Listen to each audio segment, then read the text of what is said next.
The Charles Adler Show starts now. So at the risk of, I guess, offending and even possibly, this is really risky business, possibly alienating many people who listen to this, watch it on a regular basis, the Charles Adler Show. In case you don't know my perspective on this, I have to let the cat out of the bag. Regardless of how many places I've worked and regardless of the fact that my eyes are always on the entire country, the entire planet for that matter, Alberta is by far the most interesting place on the planet for politics. And one of the people who covers politics better than anyone I know and has the capacity for just fabulous human conversation, maintains a sense of humor, isn't just a smart guy, he's a guy who can laugh, a guy who has a life outside of academics, outside of politics, has been a lacrosse coach for a long time, and his name is Duane Bratt. Professor Duane Bratt is also the author of Blue Storm, The Rise and Fall of Jason Kenney. We'll talk about that. We'll talk about Danielle Smith. We'll talk about some of the interesting controversies, and there's a controversy in Alberta politics, it seems, every hour, but we'll talk about some of the recent controversy around pensions. I never thought in a million years I'd be talking about pensions on this show. Generally, it's a boring subject, but Albertans don't know how to be boring about pensions because some of this plot, as it were, is about looting some of the Canadian pension plan. I don't think it can happen, but it's just another interesting story, part yarn, part real, coming out of the bowels of Alberta politics. Professor Duane Bratt at Mount Royal University, thank you so much for joining us. Good morning, Charles. Very happy to be on your podcast. Just to clean the ice a little bit here before we do anything else. When you first imagined yourself writing the book Blue Storm, part of that, I guess, is because of the PC Blue, the UCP Blue. Part of it is because of that pickup truck, the blue truck that Jason Kenney drove around for a while in his heyday, as it were. When you wrote the book, my inkling is that you didn't think that there'd ever be a decline. You just like me, way back when, you imagined that he could be premier for as long as he wants to be. Well, so the Blue Storm came about as a sequel to a previous book called The Orange Chinook, which was about the NDP victory in 2015 and the first 3.5 years of the NDP rule. So Blue Storm was going to be sort of the second half of the same story of the return and reemergence and revitalization of the conservative movement in Alberta, orchestrated by Jason Kenney. And so we never anticipated he would be gone before the 2023 election. So much so that the final authors workshop where we were fine-tuning the chapters, this would have been June of 2021. No one on that call, none of the other contributors ever imagined that he wouldn't be there. And he was going through some leadership issues at that time. But in 2019, I would argue he was the most powerful conservative in the country, much more so than Andrew Scheer, who was the federal leader at the time, much more so than Doug Ford, the leader of the largest province. It was Jason Kenney. And so how he went from that height to being pushed out by his own party, I think is a fascinating story. Was your first sense, the first warning shot that Jason Kenney might not be a lifer when he melted down like an ice cream cone in July on my radio show? That was, he still won the election. We talk about that incident in the book. Graham Thompson writes the chapter on that, the 2019 election. No, it didn't faze me at that point that he might be in trouble. It was really Aloha Gate. For listeners outside of Alberta, Aloha Gate has taken on a level of interest, and this was in December, January 2020 and 2021, so Christmas time, and we're still in the midst of COVID, and a bunch of cabinet ministers from the Kenney government all traveled to Hawaii and Mexico, his chief of staff included, and he had a very defiant press conference on January 1st. How often does a political press conference occur on January 1st? So New Year's Day, he is defiant, saying, I take full responsibility These people did nothing wrong. We actually have nothing really ashamed for this. There's nothing against the rules. And there was such a backlash. Kenney united the province from the left, the right, the center, were all outraged. Within 2 days, most of those ministers had been demoted or punished. But Kenney never made the apology. He sent out poor Rick McIver and Tyler Shandro, 2 ministers, and they had to apologize on behalf of the government and announce all of this. And the contrast between the fire and brimstone, I won't back down, this is the way it is, to 2 days later, capitulating on all sides, but not doing the apology himself, I thought we may be into something there. Help us with this, because we're often confused. And, you're talking to a person who was a, well-known conservative voice, thought of that way for a long time, and I thought of myself that way.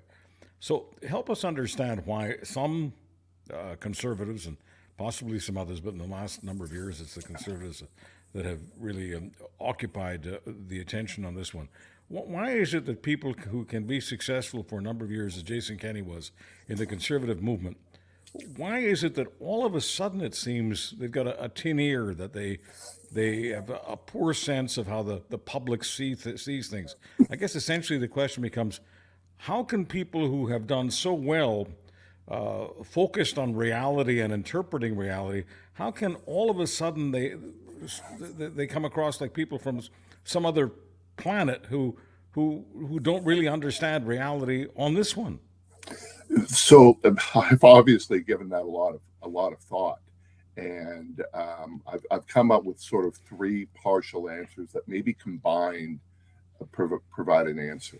Kenney may be an example of someone who was a very good number 2. I used to always use the example of Paul Martin Jr., who was a very effective finance minister. But once he got into the big chair, once he became prime minister, he just was flailing left and right. He would always have, 101 number 1 priorities. And he took a juggernaut and ended up going to a minority and then losing to Stephen Harper. Kenney was a very strong lieutenant to Stephen Harper. But once he got in the big chair, could he handle that? So that's one possibility. The second is he faced a massive crisis, and he didn't know what to do with that playbook. So that would be COVID.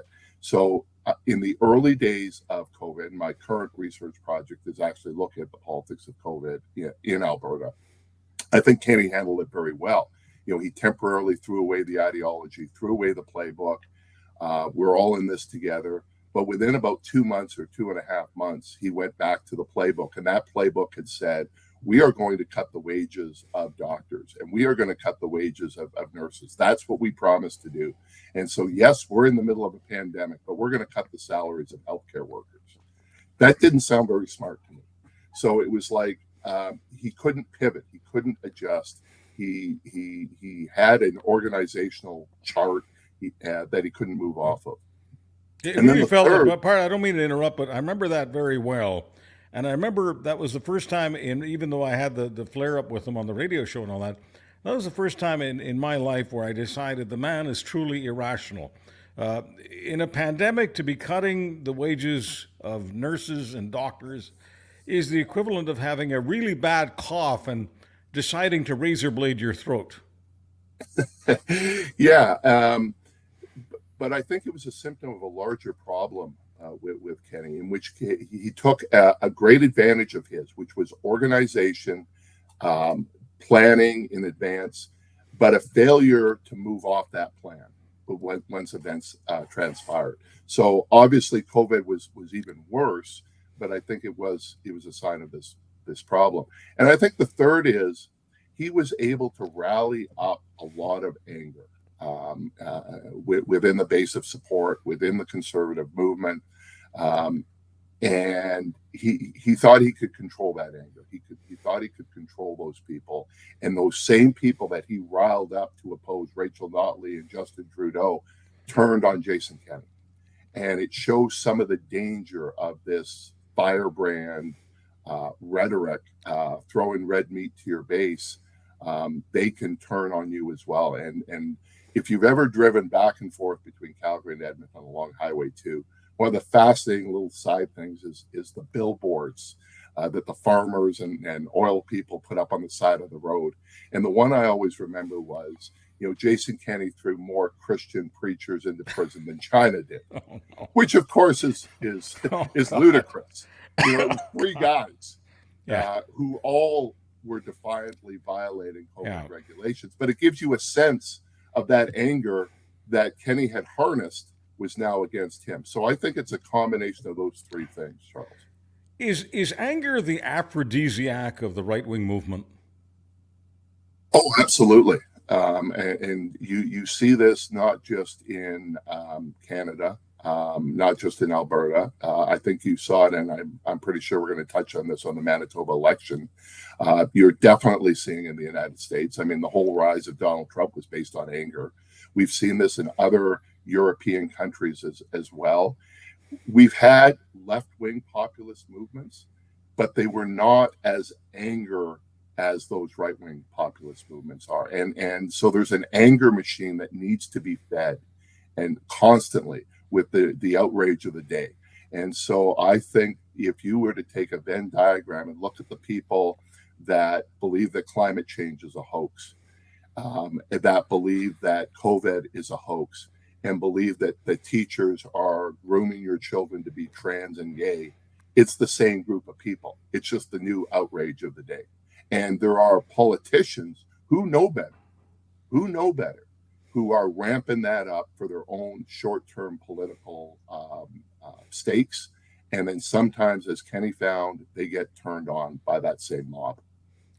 So, I mean, this isn't really new when it comes to how mobs can turn on you. It's not really new that most politicians really can't control the anger, because the anger, after all, so much of it is irrational. So the idea of trying to reason with the rational is something that is not really a formula for long-term success. Why don't politicians, especially people like Jason Kenney, who have done a great deal of reading of history, why can't they figure that out?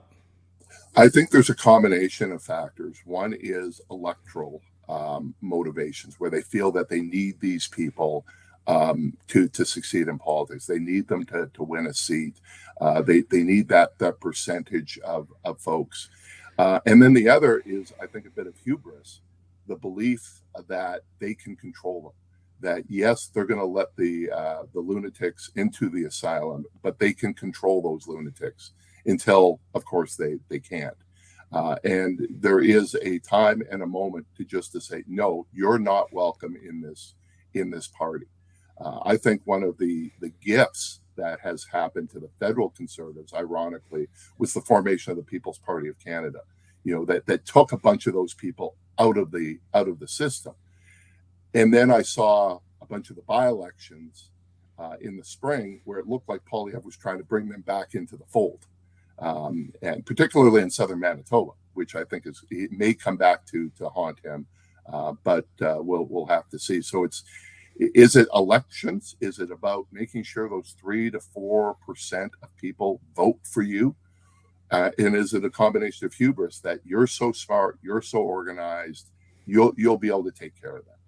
You'll give them a few sops, but in the end, you'll control them. All right. So a few months ago, there was an election in Alberta, and the Conservatives won. A few hours ago, because we're doing this interview just hours after the polls closed in Manitoba, a few hours ago, there was a Manitoba election. Conservatives were in power, but Professor Bratt in Calgary, they're no longer in power. What's the difference between Alberta and Manitoba? My apologies if this is the easiest softball you've ever been thrown. There's a tremendous political culture difference between Alberta and Manitoba, and a lot of that stems from wealth. Alberta is an incredibly wealthy place. Manitoba is not. If you look at the election here in Alberta in May, it should not have been close. The Conservatives should have won that handily, because the default voting option federally, provincially in this province is to vote Conservative. I mean, we had a 44-year Conservative dynasty. You can count the number of non-Conservative MPs on one hand. So that's the default option. And the second was we were rolling back in the money again. We were running $10 billion surpluses. And so when times are good and you can spend in education, you can spend in healthcare, and people like to vote Conservative, at least partisan Conservative. I don't think we're necessarily ideologically conservative. It should have been a cakewalk for the Conservatives. And it wasn't because of doubts around Danielle Smith. Serious doubts about Danielle Smith, her judgment, her competency, who she surrounds herself with. And she lost the city of Edmonton unanimously, and even lost the city of Calgary. But she was helped by a large rural base. 37 out of 41 seats outside of Edmonton and Calgary, the UCP won. So I think that kind of explains the Alberta situation. Manitoba, if there is not a more centrist place in this country, I don't know where it is. And I don't just mean geographically centrist. It's geographically centrist so much so that it could go in the CFL's East Division and then go back to the CFL's West Division. Yeah. Right? They alternate power between the NDP and the Conservatives. And both of the major parties, tend to be center-left, center-right. Not more extreme right, not more extreme left. We've had 8 years of Conservative rule in Manitoba. We had 17 years of NDP rule. And if you want to call Gary Dewar a radical left-wing socialist, you might want to talk to Stephen Harper, who respected Dewar so much that he appointed him ambassador to the United States. Yeah. What changed in Manitoba, I think, was it was the traditional election cycle, right? One party's in power for a while, then another party comes in. Brian Pallister was not popular. If he had stayed, it would have been an even bigger drumming. Heather Stephenson tried to right the ship. She was still sagged with the baggage of Pallister. The difference with Smith and Kenney is Smith was never part of Kenney's cabinet. Smith was the outsider. Stephenson was in Pallister's cabinet, so it was tough to run from that ghost. And then I think the Tories ran a bad campaign, a vicious, a mean campaign.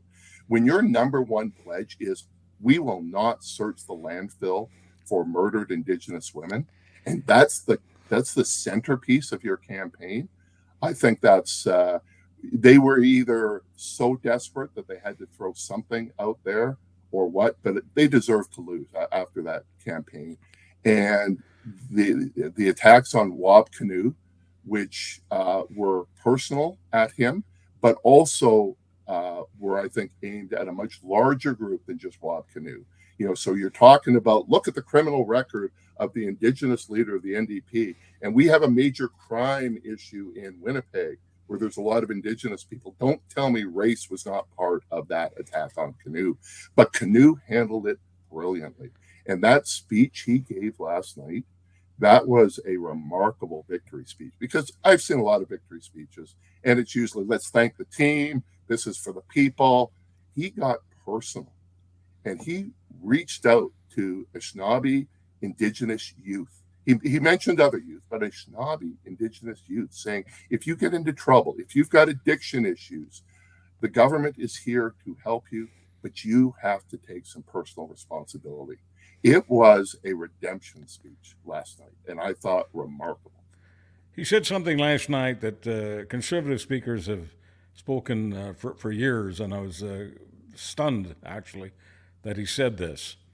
He said, Professor Bratt, Wab Kinew, speaking specifically to Indigenous youth, he said to them that you've got to make a choice and you've got to stop making excuses. That's, tough talk. If a Conservative had said the same thing, it might be taken differently. But Wab Kinew had the moral authority because he's got the life experience, not to mention the DNA, to be able to say this. And Wab Kinew said, this is the Premier Designate of Manitoba. He'll be the very first First Nation provincial premier in this country, so he's making history. And Wab Kinew, in his victory speech last night, said that he had to make a choice years ago to stop making excuses and to start giving himself a reason to right himself, to start giving himself a reason to get on the right road.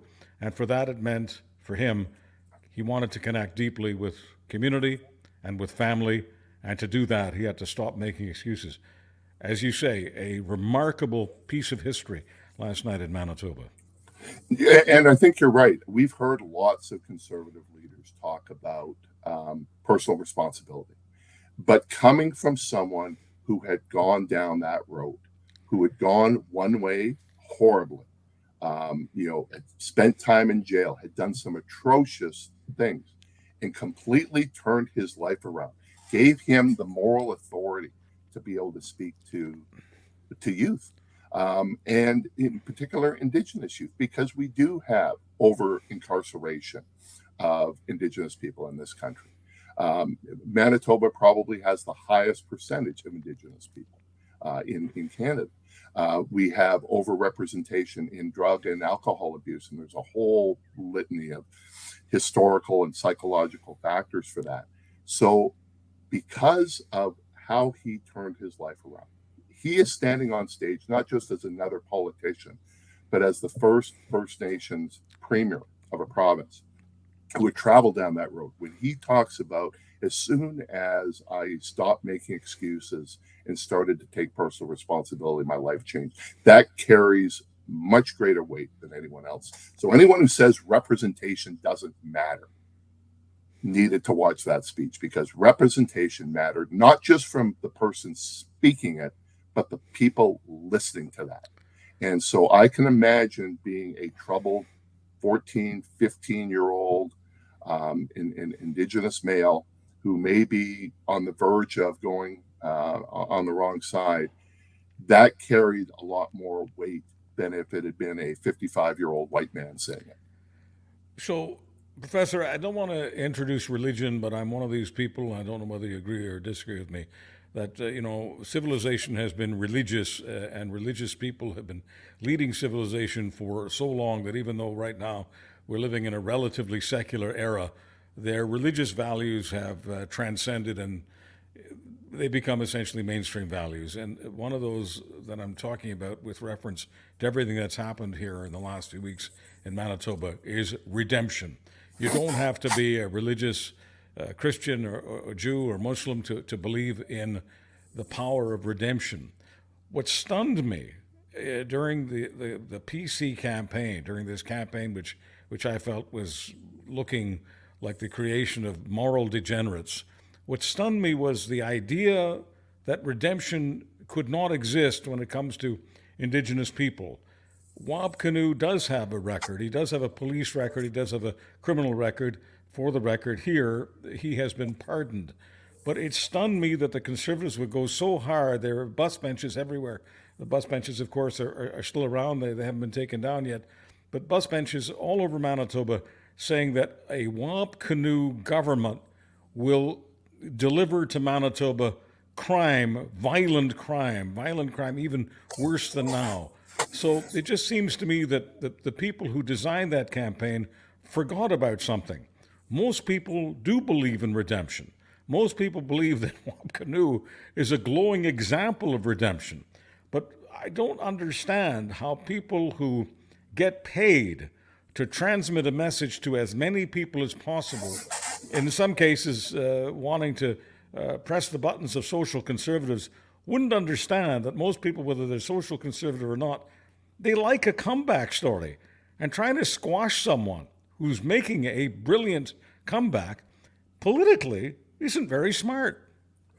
No, Manitobans were not electing 20-year-old Wab Kinew. They were electing 40-year-old Wab Kinew, who had been pardoned and had turned his life around. I think it was a sign of desperation. I think it was a party that knew it was going to lose, and they tossed the Hail Mary. And you can see that in multiple ways, right? The attacks on Kinew, the stuff around the landfill, and the bizarre TV ad that came out and said, "Don't be ashamed to vote Conservative." You're in the. They were implying that to vote Conservative in Manitoba during this campaign, you'd have to be ashamed. But don't worry, no one will know. Like, really? They, Like, that's. they were But informing the I voters that will they had say, and they were telling the voters they had a secret ballot. Thank you yeah, very much, it's conservatives. yeah, it's Didn't too know that. early to tell, but it is possible, Yeah. Charles, that negative attack might have saved the PCs from an even bigger defeat. I'm just speculating here. I mean, it was 33-23. It wasn't 40-12, which it could have been. So I do wonder if it was the campaign was able to hold together some of that conservative coalition and make the loss less narrow. It's hard. Or It's hard. more narrow. It's possible. It's too early. It is possible, but it is. We'll have to crunch all the numbers and do a lot of interviewing on this, but it is possible that conservatives not only in some cases chose to stay home because they were so turned off the campaign. I can tell you anecdotally, this one's just dropped dead easy for me. Many conservatives actually went all the way and voted for the NDP. I mean, I wasn't one of them. I was ashamed of the campaign. This was, the conservative family has been my family in Manitoba for the longest time, just as Alberta conservatives were my family in Alberta. So I couldn't see myself voting for the NDP. I've never done that here, and I didn't do that this time. But I did vote for the Liberals because I believe in voting, and I couldn't vote PC, and I couldn't vote for the NDP. That's what I did. I have no idea how every small C conservative, did what they did with their conscience. But my guess is that some conservatives did actually go over to the NDP. We'll find out later whether or not your theory is correct, that the negative campaign that saved them from an even bigger calamity. But I will add a caveat, an extra caveat that I think is important here. Even if I'm right that they may have wanted a couple additional seats by doing that, it was morally wrong to run a campaign like that. And those types of campaigns live well beyond that election. And I don't think they were thinking long term. There was a conservative strategist, not in Manitoba, who was comparing this to the federal conservatives' barbaric cultural practices hotline of the 2015 election. That incident, that story did not die in 2015. It continues to haunt the federal conservatives in multiple elections. And that may be one of the prices that the provincial conservatives will pay by running this sort of scorched earth campaign. What's going to happen 4 years from now? What's going to happen 8 years? Does it continue to haunt them? The Observer has said that David McLaughlin, he has worked for a number of administrations. He actually worked for the Mulroney government when he was a young wizard. And then later he went to work for Brian Pallister.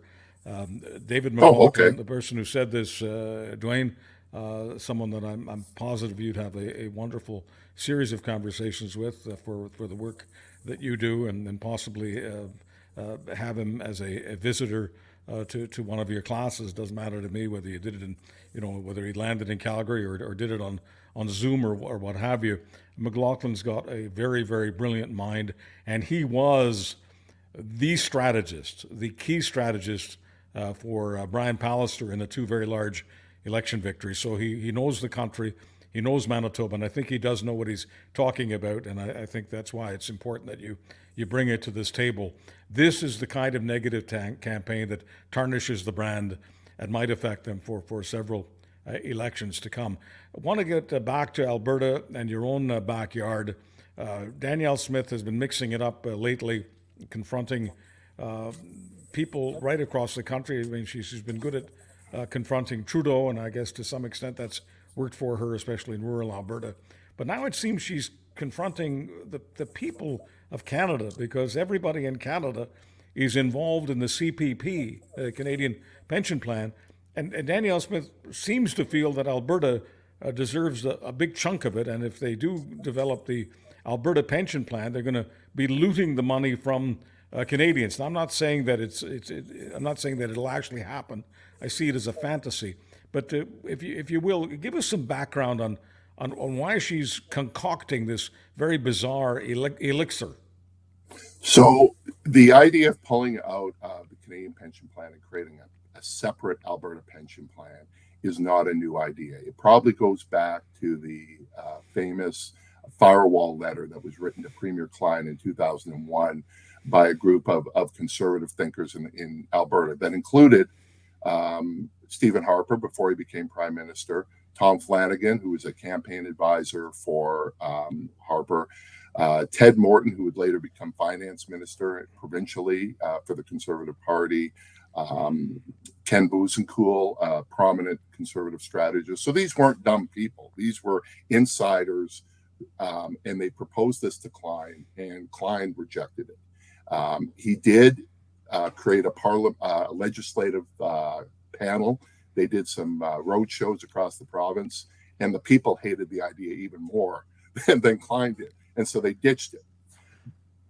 Fast forward to 2019. Jason Kenney is Premier of Alberta, campaigns against Justin Trudeau, not just in the province of Alberta, but he travels to Winnipeg, he travels to Brampton, he travels to Mississauga, campaigning actively against Trudeau. Trudeau gets wiped out in the prairies, but pulls out a minority government. And so there's all this anger at Trudeau. There's some quasi-separatist sentiment. And so Kenney pulls the pension plan back off the shelf, and he creates this fair deal panel about greater Alberta autonomy. And we're going to create our own pensions and our own police force and our own revenue collection agency, and we're going to pull out of equalization, and we're going to do this, this, this, and this. And then Danielle Smith, when she runs for the leadership of the UCP in the summer of 2022, says the same thing. We're going to pull out of the Canadian pension plan. So this idea is popular amongst certain conservative thinkers in the province of Alberta. It rises to the attention when Liberals are in office federally, and they need a stick to bash the federal government. But in every poll for over 20 years, it is really unpopular amongst Albertans. It ranges in support between 20% and 40% approval. So I don't know if I would go out on a limb to support a policy that's been consistently rejected by the people. But Smith has a plan. She has an idea. And that idea is we're going to create so much money. We're going to say that we get 53% of the Canadian pension plan assets, and which is so much money that we'll be able to lower your premiums, Charles, and we'll be able to give you greater retirement benefits. And when you retire, and I think you've retired 2 or 3 times already, but when you finally retire, we'll give you $10,000 too as a bonus. Yeah. So, and I think this whole exercise is about trying to change public opinion. So they commission a report, says they get this amount of money. They create a survey instrument that never asks you if you want to pull out of the Canadian pension plan. Instead, it asks you, which would you prefer, Charles? Do you want lower contributions, greater retirement benefits, retirement bonus, or all of the above? Well, that's kind of a rigged question, right? It'd be like asking a 5-year-old, do you want cake, cupcakes, or pie? Vegetables aren't on the list. No. Sure. And so the question is, can they fool Albertans? And I don't think so. But can they fool Canadians? I mean, what would happen? First of all, I guess, where does this 53% number come from? The idea that Albertans are, if they go on their own with their pensions, would get 53% of what's in the Canadian cookie jar. How do they come up with 53%? And what would happen? This is a process question. What would happen if they actually tried to get their mitts on more than half of all the pension dollars invested in the Canadian pension plan? So the first thing I'm going to say is what the report said, and then I'm going to give some background on past Danielle Smith. So the report said because the actual legislation that created the Canadian and Quebec pension plans in 1966 had an exit clause, but it wasn't written very well in how you would divide up the assets. So they said in the literal interpretation of the act, Alberta would be entitled to 118% of the assets. And then they said, well, that's obviously ridiculous. So we're going to use an alternative interpretation that only gives us 53%. Doesn't that sound much more reasonable, Charles, that we'll get 53 instead of 118? To Albertans, it may sound reasonable, but I can't imagine it sounding reasonable to anybody outside of Alberta. Others, like the economist Trevor Tombe, has said, there's other possibilities. Like, how about Alberta gets 16%? Okay. Because that is the percentage of contributions that Albertans have paid into the CPP. And he says, even if you look at the differential around retirement benefits and the wealth of Albertans, maybe we're entitled to 20%. But that's a big drop. That's $150 billion difference. So that's where they got the number from. In the press conference, in releasing the report, Daniel Smith says, I never realized how much we were entitled to the Canadian pension plan until I read this report, which sounded like you could just see the Premier in bed reading this going, oh my God. Except we have a newspaper column written 20 years prior with her talking about what a big percentage of the CPP assets Alberta would get. And then we've got her on video in 2021 and 2022 using almost the same numbers that are in the report. So either she predicted what was in the report or maybe nudged the report writers in a direction.